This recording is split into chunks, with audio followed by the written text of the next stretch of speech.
तो नमस्कार guys, hello, welcome to new blog. आज के ब्लॉग में आप सभी का स्वागत है। तो आज हम जो है कि रोमानिया में है, तो रोमानिया में हम लोग जॉब करते हैं सीएनसी का। आज मैं 4 पॉइंट बताने वाला हूं आप लोगों के लिए, जो भी नया भाई अगर रोमानिया में आता है या यूरोप कंट्री में जाता है नौकरी करने के लिए, तो हम 4 पॉइंट नोट किए हैं, 4 पॉइंट बताने वाले हैं। तो आप लोग ब्लॉग में बने रहो, और नए आए हो और यूरोप में जा रहे हो तो ये चैनल सब्सक्राइब कर लो, ताकि आप लोगों को जानकारी मिले और हमारे ब्लॉग में बहुत सारा कुछ मिलेगा देखने में।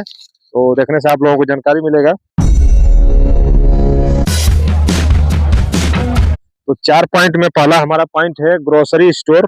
जैसे कि आप जब रोमानिया में जाएंगे या यूरोप कंट्री में जाएंगे, तो कौन सा ग्रोसरी स्टोर में जाएंगे कि आप लोगों को सुविधा मिले, सस्ता सामान मिले और सुविधाजनक मिले, ताकि आप मार्केटिंग कर सके। तो पहला है लीडल, प्रेफर करो यहाँ पे। जब भी यूरोप में जाओ तो लीडल का मार्केट है। लीडल थोड़ा सस्ता पड़ता है और बढ़िया पड़ता है। तो इसमें आप मार्केटिंग करोगे तो आपके लिए सही रहेगा, क्योंकि हम मार्केटिंग करते हैं, हमने ब्लॉग में डाला भी है। आप लोग ब्लॉग देखोगे हमारा पुराना सीरियल से, तो मार्केटिंग का ब्लॉग है हमारे पास, वो दिखेगा। तो लीडल पहला है।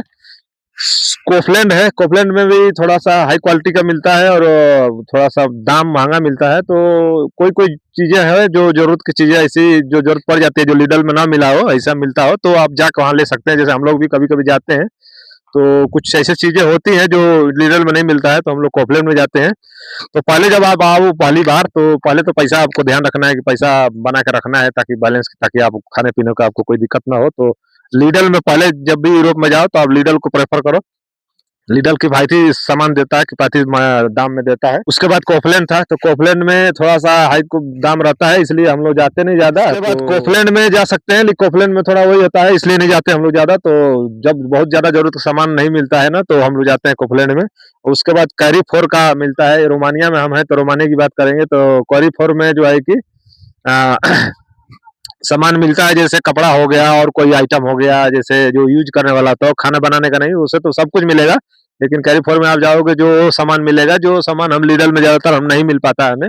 जैसे कपड़ा लेना हो, जूता चप्पल लेना हो, और कोई सामान लेना हो, जैसे रूम का या किचन का कुछ ऐसा, तो हम लोग जाते हैं कैरीफोर में, तो वैसे सामान ले। लेकिन फर्स्ट आप जब आओगे, पहली बार नया हो, तो लीडल जाने का कोशिश करो, तो उसमें सस्ता मिलेगा। तो ये हो गया क्या खरीदे, कौन सा ग्रोसरी मार्केट से। तो ये पहला पॉइंट था। दूसरा पॉइंट है भारतीय सामान कहाँ से मिलता है। दूसरा पॉइंट, जैसे भारतीय सामान में क्या है कि हम लोग जैसे जाते हैं मार्केट में, तो हम लोग जैसे यहाँ अभी लीडल में जाओगे या किसी भी मार्केट में जाओगे, तो सब्जी में कुछ 4-5 सब्जियां मिलता है। जैसे मशरूम हो गया, टमाटर हो गया, बैगन हो गया, लौकी हो गया, और आलू हो गया, प्याज हो गया, लहसुन हो गया, अदरक हो गया, नींबू हो गया।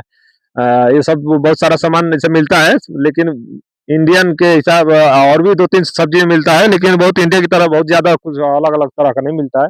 जैसे पालक की सब्जी हो गई, बहुत सारा वैसे मिल जाता है। लेकिन इसमें प्रॉब्लम ये है कि सब्जी में मसाला नहीं मिलता है, तो हम लोगों को थोड़ा स्वादिष्ट कम बनता है। तो स्वाद का तो भाई मजा नहीं मिलेगा यूरोप में, जो है कुछ ऐसा है। तो भारतीय सामान जैसे अब अगर अगर लेना चाहते हो आप, तो पहले तो जब आप इंडिया से आओगे, तो भारतीय सामान लेने के चक्कर में पड़ोगे, तो ज्यादा तो इंडियन मार्केट में जाओगे। तो हम लोग यहाँ पे हैं ब्रासो में या रोमानिया में, तो यहाँ पे 3-4 मार्केट है। तो वो जो है मार्केट में सामान थोड़ा महंगा पड़ जाता है। तो जो बंदा नया आएगा ना, तो वो मार्केटिंग करने में उसको दिक्कत होगा, उसके पास पैसा नहीं रहेगा, तो मार्केटिंग कैसे करेगा।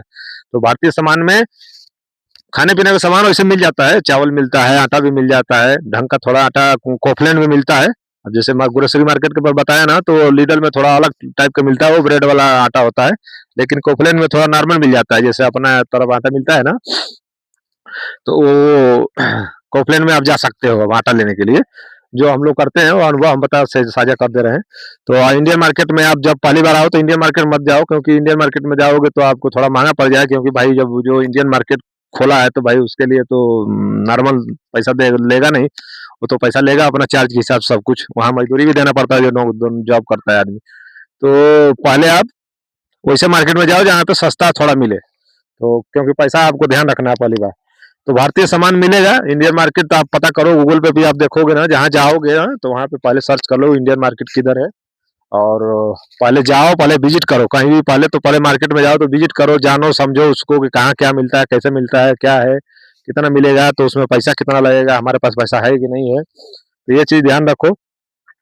महीने का खाने का खर्च तीसरा पॉइंट है। तो महीने के खाने का खर्च ऐसा है जैसे कि ये मान के चलो कि यहाँ से अगर हम रोमानिया में हैं तो यहाँ पे मिलेगा आपको मिनिमम कम से कम 600 रोन। यहाँ पे ली जो से बोलते हैं ना हम लोग पैसे को, तो ली या रोन रोन बोला जाता है। तो आपको मिलेगा लगभग 600 से 800 900 तक लगा, एवरेज एवरेज ऐसे ही है। सब अलग अलग काम के हिसाब से कंपनी में या जो बंदा काम कर रहा है वो अलग अलग सबका है। तो कोई फिक्स नहीं है कि सबको 900 मिलेगा या सबको 800 मिलेगा या 600 मिलेगा। किसी को 600 भी मिलता है, किसी को 700 मिलता है, किसी को 800, किसी को 900। समय से काम के हिसाब से या अपना आपकी कंपनी के आपके फैक्ट्री के या आपका जो भी जॉब होगा उसके हिसाब से आपको पैसा मिलेगा खाने का। तो वो चीज तो आप जब आप जाओगे नौकरी ज्वाइन करोगे तो आपको समझ में आएगा।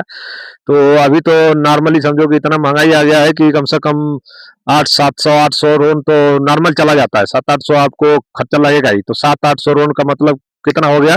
15-16 हजार रुपया है ना? हो 15-16 हजार रुपया कम से समझ लो 15-16 हजार रुपया लगेगा। तो जब भी आप गांव से आओ तो आपको अगर पैसा है आपके पास तो 15-16 हजार का आप यूरो में कन्वर्ट करा लो।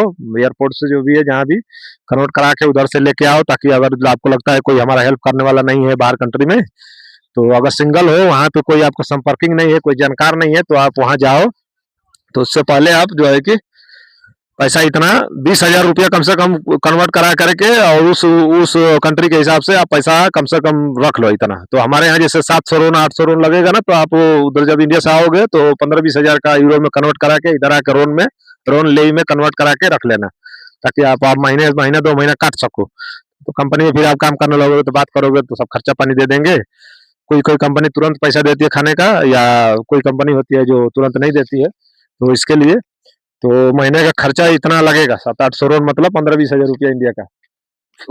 और चौथा नंबर है बाहर का खाना कितना महंगा है। तो बाहर का खाना भाई बहुत महंगा है, क्योंकि हम लोग खाते नहीं है ज्यादातर हम बाहर जाते हैं तो ड्रिंक लेके वो कॉफी लेते हैं या तो ज्यादातर कोल्ड ड्रिंक लेते हैं और चिप्स लेते हैं। तो 15 रोन का अगर हम कॉफी खाली ड्रिंक लेते हैं कोल्ड ड्रिंक के 250 ml का, और एक चिप्स का पैकेट लेते हैं, तो मान के चलो कि वो 15-20 रोन का होता है। 15-20 रोन का मतलब कि ये दुनिया के 400-500 करोड़ हो जाता है पैसा।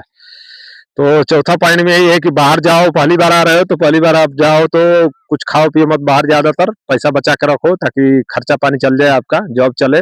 जॉब का सिचुएशन क्या है, काम कैसा है आपका, बहुत आओगे आते ही बहुत उड़ने लगोगे, किसी के कहे में मत आओ और खर्चा कंट्रोल में रखो ताकि सैलरी मिले, उसके बाद आपका दिमाग सही हो जाए। 1 महीने 2 महीने ड्यूटी करोगे तो आपको खुद समझ में आएगा कितना खर्चा करना है, कहाँ करना है। थोड़ा बहुत घूमोगे फिरोगे पता करोगे तो आपको सब कुछ समझ में आएगा। तो जो है कि बाहर का जब भी बाहर पहली बार आओ ना तो बाहर खाने का कोशिश मत करो, क्योंकि बाहर में बहुत खर्चा लगता है। और बाहर आप बहुत पहली बात यह है कि जो नॉन वेज वाला आदमी है तो उसको तो ऐसा भी टेंशन नहीं है।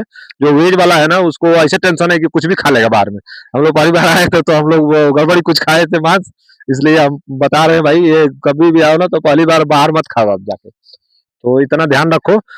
और चलो इतना ही था, 4 पॉइंट था, इसलिए मैंने सोचा कि आज ब्लॉग बनाते हैं, आप लोगों को बताते हैं। जो भी नया भाई अगर यूरोप में जाता है या रोमानिया में आता है, हम रोमानिया में है तो रोमानिया के हिसाब से हम थोड़ा अपने को सिचुएशन बता दिए आप लोगों को। दूसरे कंट्री में आप जाओ तो कुछ ऐसा ही कंडीशन रहेगा यूरोप कंट्री में लगभग लगभग। तो ब्लॉग अच्छा लगे तो लाइक करो, सब्सक्राइब करो चैनल, और शेयर करो। जो भी आपका भाई बंधु या जो भी फ्रेंड है उसको अपना शेयर करके वीडियो और रखो, ताकि वो भी भाई को भी जानकारी मिले। तो जो भी भाई को वीडियो पसंद आए तो सब्सक्राइब करो, लाइक करो और कमेंट करके बताओ कि वीडियो में कैसा लगा।